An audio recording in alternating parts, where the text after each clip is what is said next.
The following A+ for Education segment has been brought to you by the New Jersey Education Association. There she is, Shanel Sommers, who is the third grade math and science teacher at the Marion P. Thomas Charter School in my hometown of Newark, New Jersey. How you doing? I'm fine. I heard a rumor and it can't be true. What's the rumor? You had a baby a month ago? Yes. Congratulations. Thank you. Thank you. And you've been teaching for how long? For 2 years. And you're going back at some point? Yes, I am going back. I hear your students are dying to have you back. Yes, they are. I visit sometimes. I'm sure they love you. Yes. The program, by the way, this is part of our Classroom Close-Up series we do in cooperation with our partners and friends at the NJEA. We're about to see a program from the Classroom Close-Up series, a 3-minute video, the SELECT program. What is the SELECT program? The SELECT program. What does it stand for? It stands for Scholars Electing Lifelong Scholars Character Transformation. What's it about? It's boys and girls doing what? Well, we have single-gendered program.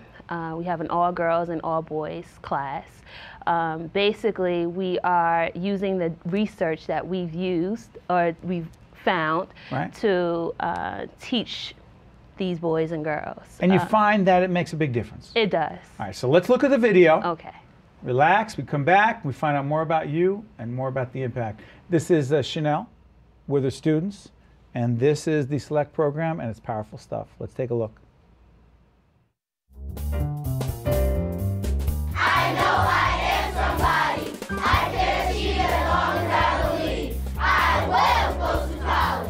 Second and third graders at the Marion P. Thomas Charter School begin each day with the Select Circle. It's a co-ed school with 4 select classes, single gender, all girls or all boys. Research shows boys and girls have different learning styles, and Select caters to those differences. A primary goal when Select was introduced here 2 years ago was bridging the achievement gap for African American boys. With the boys especially, with the behavior issues, a lot of behavior issues we saw with the boys in the co-ed class, but when we brought them to the single gender class, there were no longer behavior problems. Let's see who's ready. Nasir. The boys, they can quickly lose interest. So I'm very quick with the boys. I mean, I know you've noticed the brain breaks that we take, and it allows them to get up and move, have that movement. They love to compete with each other. The boys, they love that competition. So the buzzers just allow them to do exactly that, compete with each other. And they love the noise. They love to hear the buzzer itself.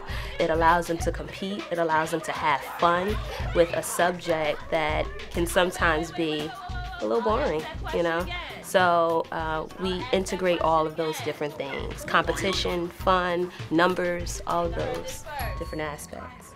A girl's physiological needs mostly are mental stimulation from the brain, but they also need to be talking. They need to talk things out. They need to write and they need to talk, and it helps them solve their problems.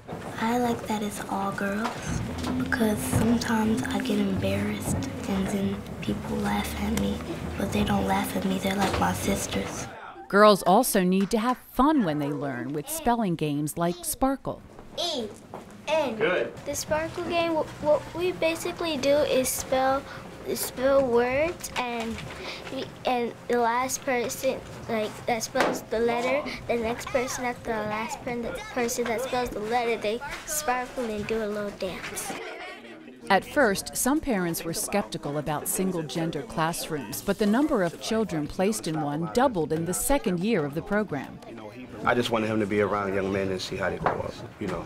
It's best to be, and then, you know, another part of it, honestly, you know, he has 2 sisters, and I just wanted him to interact with more males. After only 2 years, there's no hard evidence on the effects of single-gender classes here, but teachers see improvements in classwork, in confidence, and in setting goals. I want to be a teacher because there are a lot of good teachers in this school, and I want to be like them. I will do my best to ensure that I am a success. Go me! Girl power! Look at you. What do you see right there? I love it. I really do. I think because I had them for 2 years and I actually saw the growth, So it's just a wonderful thing. And some of the parents, you heard some of the parents in the piece. By the way, thank you again to our friends at the New Jersey Education Association for consistently producing quality video that helps in these discussions and also recognizing great teachers. You've turned some parents around who said, no, I want my kids mixed in. Listen, because every parent has to make their own decision. Right. But for some kids, it does make sense to being in a class with only boys or only girls, right? Right, right. We've had a lot of parents. Our first year, we had a lot of parents that was against the program, and I think it was a lot of ignorance. They weren't familiar with what we were trying to do. So after 1 year of doing the program, they saw what we were capable of, and you know, we were able to really persuade our parents to run with this program. One of the young ladies I saw in the piece, she said people used to make fun of me. She said, now they're my sisters. Right. You think that's more likely, Shanel, in a situation in which it's only one gender? More my sisters? Well, our first year with this class, particular all-girls class and all-boys class, when we first developed this program, we felt it was important for us to build character, with also building the academic portion as well. But we thought it was very important for us to build character. And when building character, the first thing we thought of was a sisterhood or brotherhood. So that's what really brought that connection. You know, we told them that, would you treat your sister this way, or would you do this to your sister?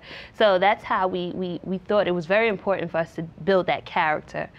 And so that's why you hear a lot of our students that will say previously, you know, we had arguments with our classmates, or we fought with our classmates, or I was, you know, I was a victim of bullying.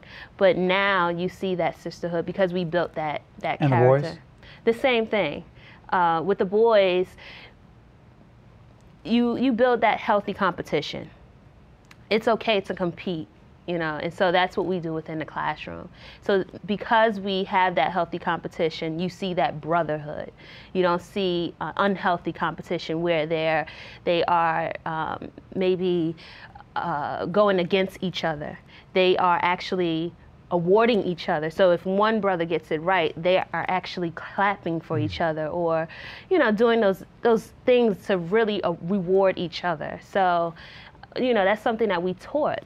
You know. I'm sorry for interrupting, Shanel. Is there are they less, I hate to use this word, but I'll use it anyway.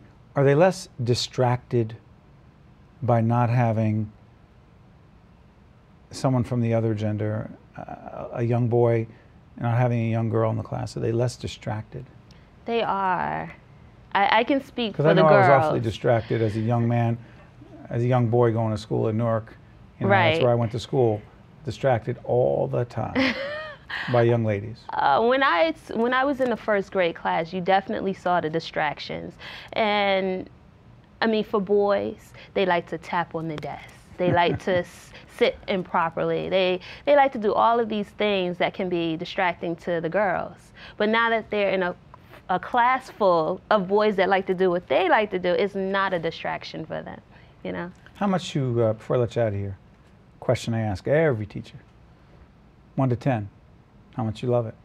I love it. 1 to 10. 1 to 10, 11. That's the number that keeps coming up. I love it. Still. I love it. Even in a challenging urban environment. I love it. All right. That's the most rewarding. When because it's a challenge, it's the most rewarding when you see that they overcome everything that they're faced. They're lucky to have you. You're lucky to have them. Yes, I'm very lucky. Keep it up, all right? Thank you. Come back and give us a progress report. I will definitely do that. Shanel Sommers, a new mom. Yes. Only 1 month, 3rd grade math and science teacher at Marion P. Thomas Charter School in beautiful Newark, New Jersey, my hometown. Good things going on there. Thank you, Shanel. Thank you. Keep it up. We'll be right back right after this.